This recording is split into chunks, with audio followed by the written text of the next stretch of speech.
اعوذ باللہ من الشیطان الرجیم بسم اللہ الرحمن الرحیم رب اشرح لی صدری ویسر لی امری واحلل عقدۃ من لسانی یفقہوا قولی۔ آج میں آپ سے ایک اہم مضمون کی طرف بات کرنا چاہتا ہوں۔ اس سے پہلے میں سورہ نحل کی 70ویں آیت کا ترجمہ پیش کروں گا۔ اللہ تعالیٰ ہی نے تم سب کو پیدا کیا، پھر وہی تمہیں فوت کرے گا۔ تم میں سے ایسے بھی ہیں جو بدترین عمر کی طرف لوٹائے جاتے ہیں کہ بہت کچھ جاننے بوجھنے کے بعد بھی نہ جانیں۔ تفسیر میں ہے کہ جب انسان طبعی عمر سے تجاوز کر جاتا ہے تو پھر اس کا حافظہ بھی کمزور ہو جاتا ہے اور بعض دفعہ عقل بھی معوف، اور وہ نادان بچے کی طرح ہو جاتا ہے۔ یہی وہ طویل عمر ہے جسے ارذل عمر کہتے ہیں، جس سے نبی نے بھی پناہ مانگی ہے۔ تو سب سے پہلے میں آج شروع کروں گا ڈیمنشیا کے ساتھ۔ ڈیمنشیا کو اردو میں اطاحٹ یا خرف یعنی بڑھاپے میں بھولنے کی بیماری بھی کہتے ہیں۔ یہ بیماری عموماً ارذل عمر میں ہوتی ہے اور اس میں یادداشت کی شدید کمزوری یا ذہنی تنزلی ہوتی ہے۔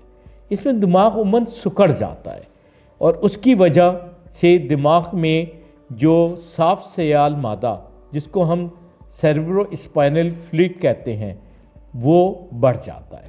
اگر آپ عام کسی سے بھی پوچھیں گے کہ اس کو کیا کہا گیا ہے تو عام فہم الفاظ میں لوگ اسی طرح بتاتے ہیں کہ عمر کے ساتھ آپ کا دماغ تھوڑا سا سکڑ جاتا ہے، جس کی وجہ سے آپ کی یادداشت متاثر ہوتی ہے۔ ڈیمنشیا ہوتا کیا ہے؟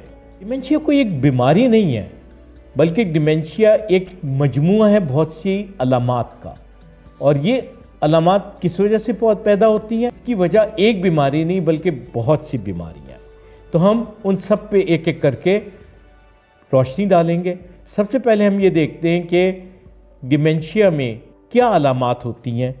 یہ ایک ایسی دماغی بیماریوں کا مجموعہ ہے جس میں انسان کی یادداشت بھی متاثر ہوتی ہے، سوچنے سمجھنے کی صلاحیت، توجہ و ادراک، زبان یا بات چیت کے مسائل پیدا ہو جاتے ہیں، مزاج میں تبدیلی آ جاتی ہے، شخصیت متاثر ہوتی ہے، شخصیت میں تنزلی آ جاتی ہے، قوت فیصلہ نہیں کر پاتے، حتیٰ کہ روزمرہ کے کاموں میں بھی کی صلاحیت بھی متاثر ہوتی ہے۔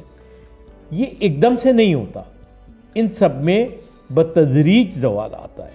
تو ہم ایک ایک کر کے اس کی علامات پر بات کریں گے، اس پہ بات کریں گے کہ کس وجوہات کیا ہیں، اس پہ بات کریں گے کہ اس کی تشخیص کیسے کی جاتی ہے، اس کا علاج کیسے کیا جاتا ہے، اور اس کی پروگنوسس یا آگے کا مستقبل کے بارے میں اس کے کیا اثرات مرتب ہوتے ہیں۔ تو ہم سب پہ ایک ایک کر کے بات کریں گے۔ تو آج میں نے صرف آپ سے ابتدائیے کے طور پہ یہ بات بیان کی ہے۔